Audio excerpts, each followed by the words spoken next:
Okay, now let's talk more about the loss functions. First topic is how do we design a good loss function? A loss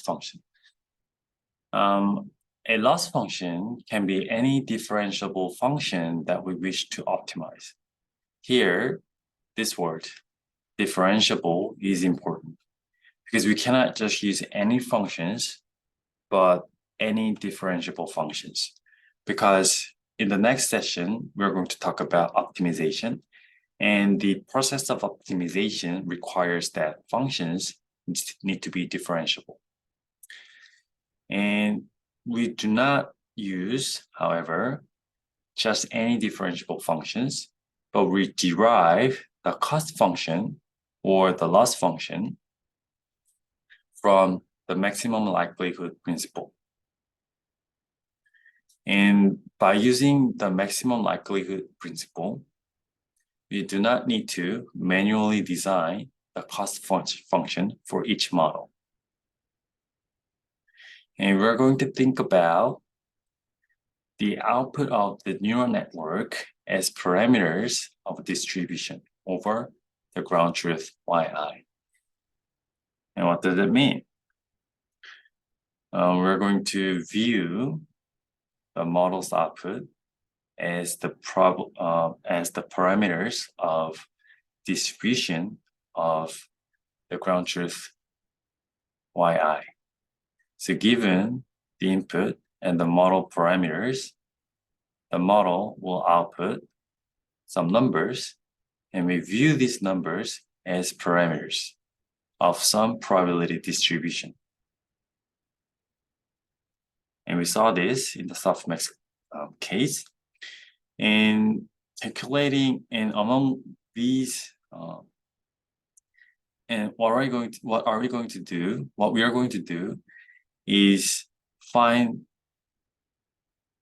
the optimal parameters that maximizes this probability. And that's the process of maximum likelihood. And calculating this probability is quite hard. It's not tedious. And to make this more tractable, make this equation more tractable, we're going to assume that samples are IID. Then we can turn this equation into this product. And this product is over all samples. So here N signifies the number of samples or training examples. However, these probabilities are less than 1. And if we multiply multiple numbers that are smaller than 1, it easily becomes 0. And it's quite hard to optimize this equation. And to avoid this situation, we're going to take log here and make this product into sum. And we call this log likelihood. And using this equation, we're going to find the optimal values of the parameters optimizing this equation. Okay. Before we dive into each case, let's review some models. The first model is regression. In the case of regression, the input to this model is n numbers, actually n real numbers. And the output is just one single real number.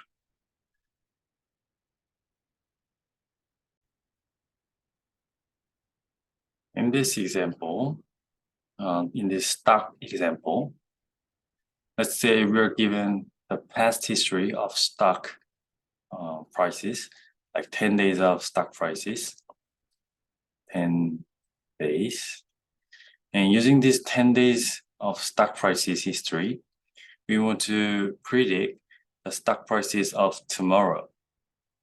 which is a single number. And this model is called regression model. And the task of binary classification looks like this. We are given some form of input, in this case, W by H-sized image. And the output is just two entities, which or not which. And this probability is P, and the other probability is -1 minus P. And we want to predict whether this one is in this class or not. Therefore, even though we have two classes, we just need one number. And this one number is P. You don't have to predict two numbers. The probability of this class or this class. No, we just need to predict the probability of this class. That's all.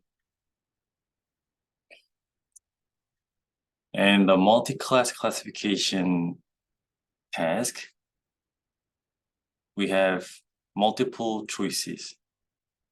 Among these multiple choices, we need to choose the correct class label. That's the task of multi-class classification. All right, from now on, let's dive into the task of regression. To talk about the regression task, we need to think about Gaussian distribution. And Gaussian distribution looks like this. Here, the center is represented by mu, and the values, y,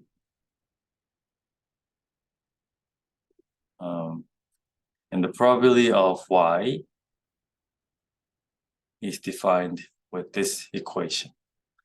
Here, mu is the center, the mean.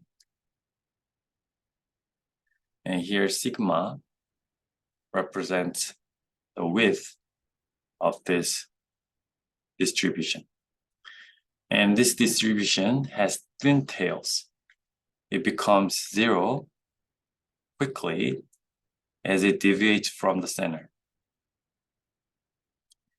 And it could be understood that it thus penalizes outliers strongly because these values become zero quickly. And we could assume that the output of our neural network, parameterized by W, and the input X, predicts the mean mu of Gaussian distribution over Y. Meaning that the output of our neural network is the mean. I told you that we are going to consider the output of the neural network as parameters of a distribution. And in the case of regression, we want to predict the mean value of the stock price of tomorrow. Even though we just predict one number, we don't think that the probability of that number is not going to be 1. Because stock price cannot be accurately predicted. There are going to be some fluctuations. So what we are doing is just predicting the mean value. And other values could also have some probabilities. And here we are viewing the output of this neural network as the predicted mean value. And we want to maximize the probability of target Y under this distribution. And And I told you that we give the input, and this is the parameters of our neural network, and this is the output, and the probability of this output y. And we modeled this probability with a Gaussian distribution. And we saw this equation in the previous slide here. And we are maximizing this log likelihood. And to evaluate this equation, we put this probability into this equation. And because we are taking log here, these numbers becomes this, and exponentiation disappears here. So this part goes here. And because we want to maximize the values of our parameters W, and these numbers are not relevant to our parameters, so we can remove this part. And this number is also not related to our W, so we can remove this part as well. And here, we want to remove this minus sign. And by changing argmax into mean, we can remove this minus sign. And this is our result. We want to minimize this value. And if you find some parameters, the values of parameters that minimize this value, then we can achieve our goal. In other words, we minimize the squared loss or L2 loss to learn a regression model. So basically, the reason why we are using L2 loss is because we modeled our model as a Gaussian distribution. And we followed our ML principle to derive our loss function.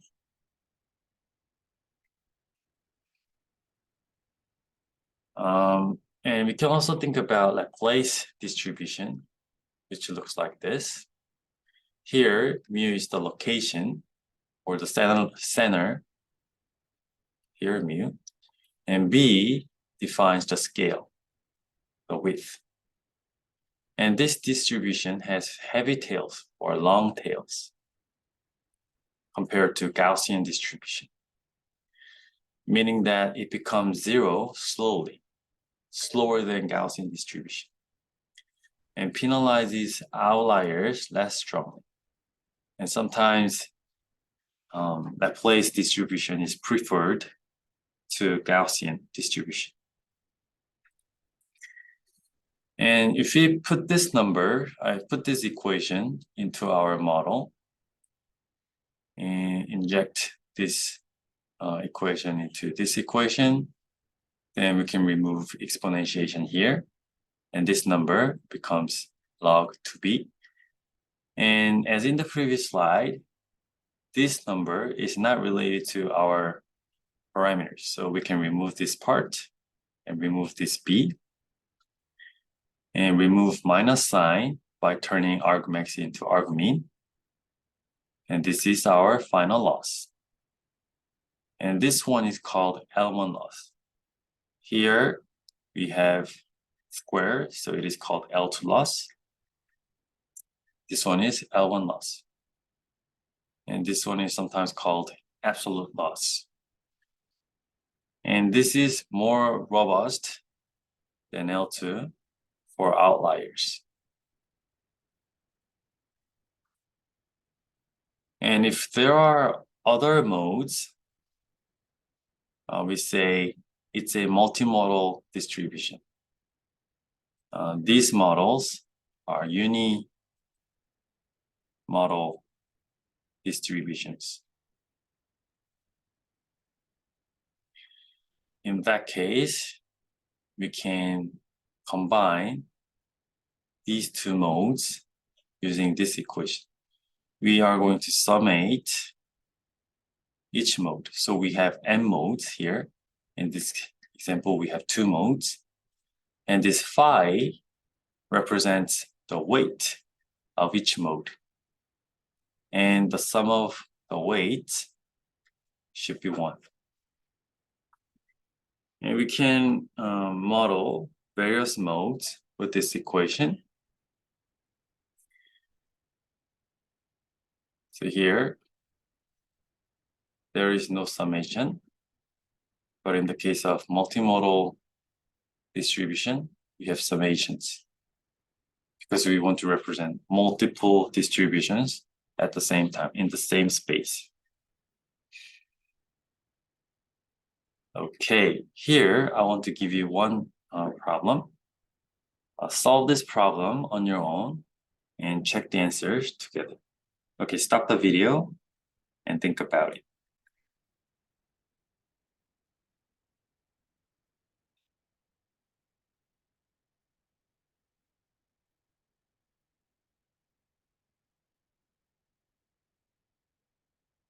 Okay, let's check the answer together.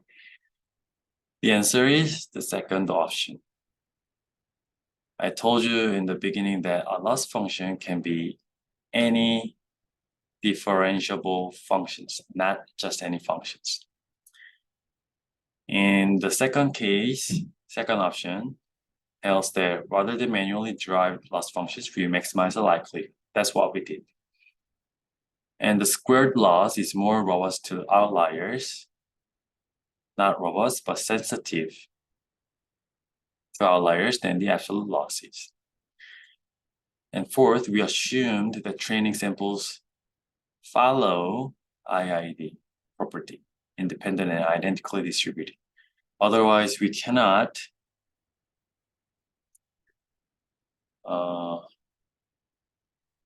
make this equation into this product, finally summation.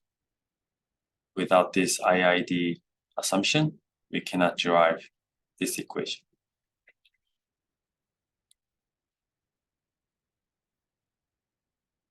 Okay, that was about regression. And now let's talk about classification. We can think about 2 cases. The first case is 2 class cases. We can just predict one value using a sigmoid. And if this value, let's say P, is larger than 0.5, we say it is in this or the first class. Otherwise, less than 0.5, we say it is in the second class. Therefore, the degree of freedom is just 1. Or we can use 2 values with softmax.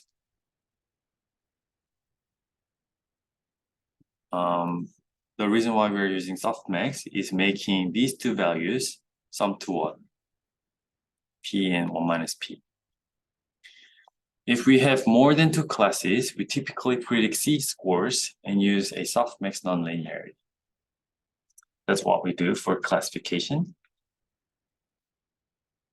And for 2 classes, we use the binary cross entropy loss, BC.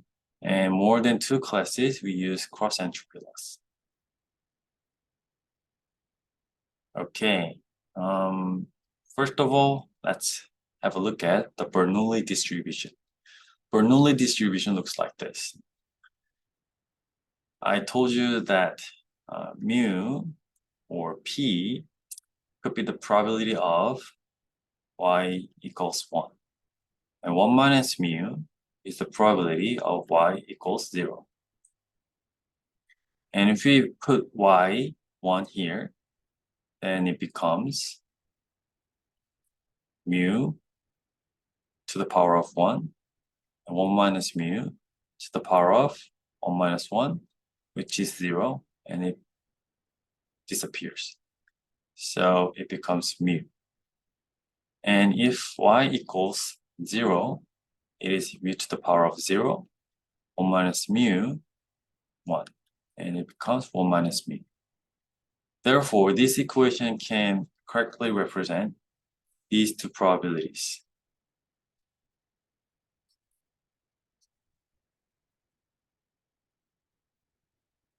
And it can handle only two classes. And by modeling our neural net or classifier's output as Bernoulli distribution, we just put this probability distribution equation into this equation, and it becomes like this. And by removing the by putting minus sign and distributing this log sign here, then it becomes famous binary cross entropy loss, BC loss. And I told you that the last layer of our model can be a sigmoid function to make our output resides in this range, 0 to 1. And what about the logistic regression? Logistic regression looks like this.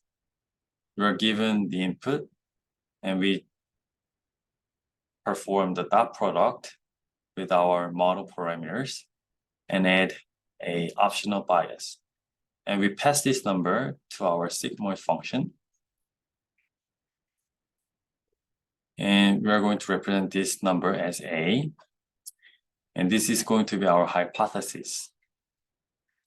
And our A hypothesis is going to be the probability of y equals 1.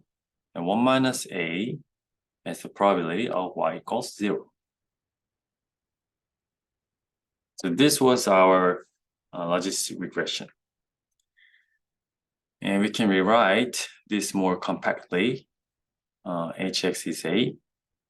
So this one is 1 minus A in this way. So this is what we saw.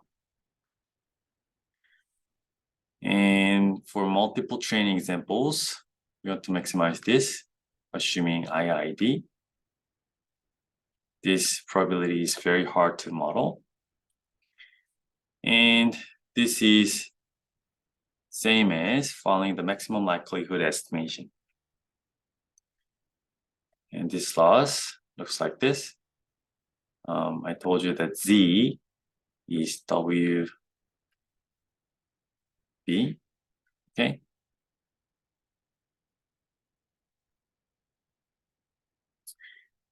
And in practice, it is easier to maximize the log of this equation because these numbers are less than 1, and multiplying multiple numbers that are less than 1 converges to 0 easily.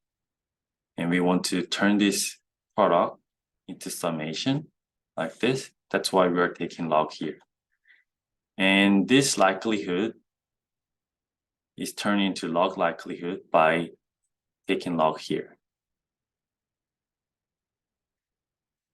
And it is more convenient to minimize rather than maximize. And we put minus here. And what we are doing is minimizing the negative log likelihood instead of maximizing log likelihood.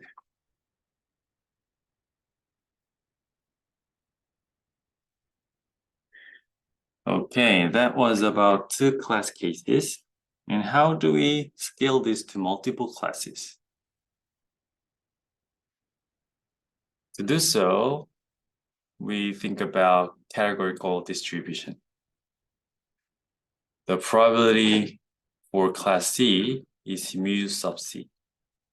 And if we have capital C classes, then the probabilities would look like this.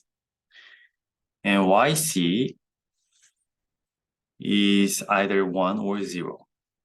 And we can represent this as one hot vector. In the case of binary classification, we have only 0 or 1. However, in the case of multiple classes, we need to think about multiple cases, like 2, 3, C minus 1. And to represent the classes, we need to use one hot vector. And our neural net's output produces C numbers. Scores for each class. And one-hot vector representation looks like this. If the label is 1, then only the first element is 1 and other elements are 0. And if the label is 3, only the third element is 1 and other elements are 0.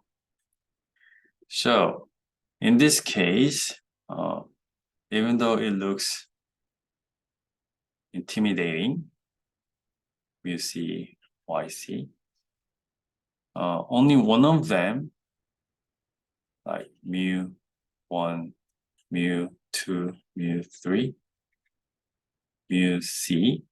However, all the other numbers becomes 1, but only the ground truth becomes 1. So only mu2 survives if 2 is the ground truth label. Okay, so we are not considering not all numbers, but only the ground truth probability in this case. So that was how we turn these class labels into one-hot vector. Only the 0th, 1st, and 3rd, and 2nd positions are 1, and all the other numbers are 0. That's what we do for one-hot vector. And if you put this number into this equation, it becomes like this. And this becomes famous cross-entropy loss equation. And here, only the ground truth label becomes 1 and all the other numbers become 0. And that's why we only care about the probability of the correct class, not other numbers here, okay? So in the case of 1, 2, 3, 4, and the probability was like 0.7, 0.2, 0.05, 0.05, and let's say the ground truth is 2, then how do we calculate it? The loss minus log 0.2. That was what we did. We did not care about these numbers because here we're putting zeros here, times 0, times 0, times 0, but times 1 here. So that's why we cared about the ground truth probability to calculate the cross-entropy loss. So this is what we saw. And we are going to use this one-hot vector encoded class label. And this is the output of our neural network. Because we are not using just one sample for training iteration, but multiple samples at the same time. In this case, we don't need to care about these two numbers because the ground truth is this one. The next case, so we do not care about these two numbers, these numbers, these numbers. So how can you calculate this loss easily? We just take minus log here and do element-wise multiplication between these two matrices and then sum. Then we can calculate the loss very easily. All right, like this. And if we put C2 into our Softmax function, then it becomes a BC loss. And I told you that in the case of C equals 2, we actually have 1 degree of freedom. And we can make x2 equal 0. And by putting 0 here, it becomes 1 and 1. And by dividing both terms by exponential x1, then it becomes like this, and it is sigmoid x1 and 1 minus sigmoid x1. So it is like p and 1 minus p. Therefore, the softmax is a multi-class generalization of the sigmoid function.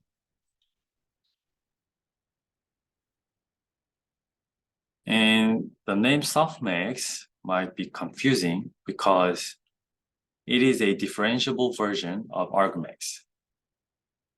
Therefore, soft argmax might be more proper word.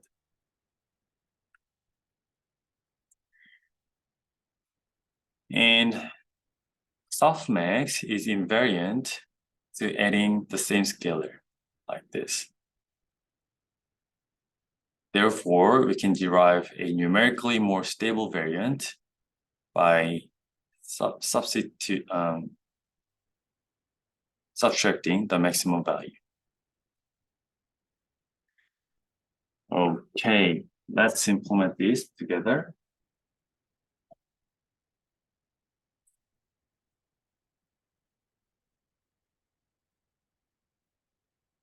In our softmax example,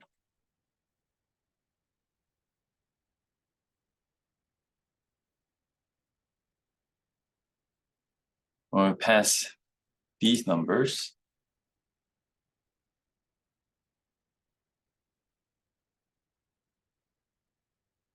it works.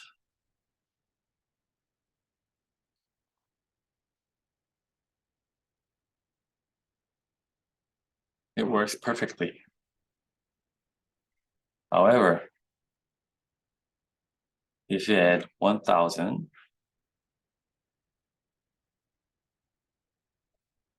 to these numbers, then it produces not a number, not a number, not a number. Because exponentiating this number becomes huge number and it becomes numerically unstable. And how can you solve this situation? This is going to be our TPP exercise.